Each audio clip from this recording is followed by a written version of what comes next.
Hello, I'm Patrick Magee, sports writer for the Sun Herald. I'm Patrick Ochs, and this is Sports Guys Week 4. Here again to talk about Friday night's big games. I'll be talking about Harrison Central PRC and Pascagoula, George County. I'll kick things off talking about Gulfport visiting Picayune. I think this one should be a pretty fun one on Friday. Last week I got to see a good one, St. Martin visiting Picayune, and Picayune pulling the upset. You know, we talked about St. Martin's prolific offense, and here Picayune, except for Caleb Reddix, who he got his own 12 catches, 222 yards, 3 touchdowns, so he did his part. But Picayune as a whole held St. Martin's offense to just 21 points. A pretty big accomplishment, if you ask me. And not only that, they really kind of boat raced St. Martin with their own offense. You know, Joshua Little, Sean Anderson, Blake Merrifield. I mean, the guys that can rotate in the backfield. You know, they all have big playability. We've talked about it before. Dodley, his system is good. It's just kind of plug and go. You know, next guy up. If a guy gets tired, all those guys also play defense. You know, this week for Gulfport, they're going to look to bounce back after a disappointing loss last week to De La Salle. You know, like we talked about, De La Salle has a lot of D1 athletes on that team, so you know, you can't necessarily knock Gulfport, I guess, for losing, but obviously they want to bounce back this week. I think the key will be Gulfport's offense. The receivers need to make the catches. They can't have drops. Even in the pedal win, there's some drive-killing drops. If they eliminate those, I think they have a chance. I still have Gulfport winning 28-21 in a close game.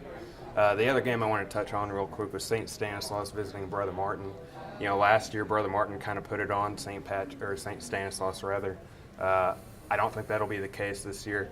As we learned earlier in the season with St. Paul falling to St. Stanislaus, you can't take too much away from last season, new team.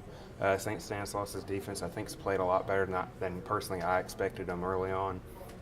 The one thing to watch is Miles Brennan heading into the game is just under 4 yards shy of the Mississippi State passing record. There's a chance he could do it this week against Brother Martin or maybe the next week.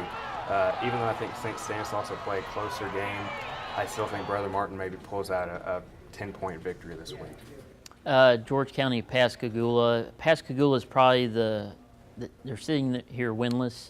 It's surprising.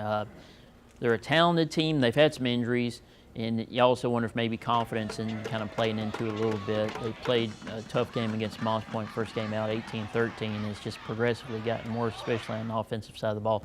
Did not score against D'Iberville last week. So in George County, they'll probably give Pascagoula a few chances to score. George County's still turning the ball over too much, and that kind of came back to bite them at Petal last week. But still, Raymond Spiver, he's thrown for like 1,200 yards. You have receivers, Tyrese Freifogel, Dwan Williams, guys like that, big play guys. So it's just hard to see Pascagoula really hanging with them offensively, even though if they can get guys healthy, Pascagoula can really play with anybody on the coast.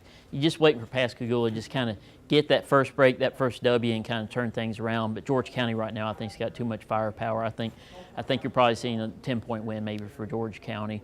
And Harrison Central PRC, the Red Rebels really loved that pick of Moss Point last week by 2 touchdowns.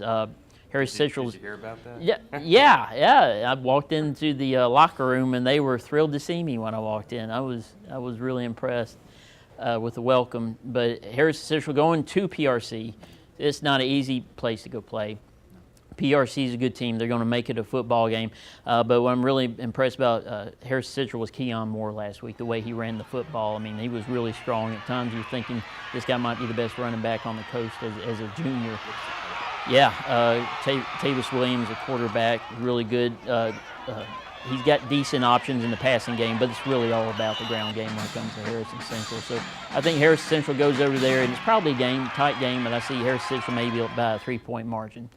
We appreciate you watching again this week, and we'll see you Friday night at the games.